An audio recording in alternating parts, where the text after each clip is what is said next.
I'm very, very friendly. Politiko din naman ako, nag-commissioner ako, lahat ng mga ito, mga nagtulingin ng tulong sa akin. Sige, magbangayan tayo. Sasabihin ko sa public, yung mga iba dyan sa inyo, you tried to bribe me, or tried to bully me, or told me to appoint so-and-so in their province.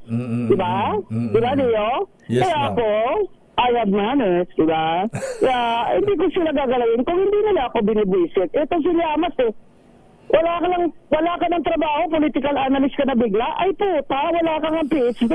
Mabuti pa yung si Chiangki, at least may PhD yun.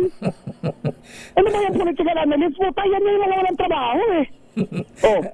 Alam mo, kinakante ako nitong Llamas. Ang pangit naman niya. Diyos ko, buti na lang hindi siya nagbakla. Kung magbakla siya, ang pangit ng bakla, no? You know, Dio, ang ayaw ko dito, they're taking advantage. Kasi, ang nililabel nila akong DDS, kaya binabalata nila kasi takot sila na magsenador ako. Diba? Diyos ko, Llamas, mas bagay naman ako magsenador kaysa sa iyo. Diyos ko. Ba't ba na? Maawa ka naman sa Pilipinas kung ikaw magsenador. Sige, doon ka sa lineup ni Rizon Taveras, pareho kayo mga komunista dyan. Kasalanan ko ba kung pinanganak ko na hindi ako mahirap? Kaya hindi ako nagkomunista? Oh.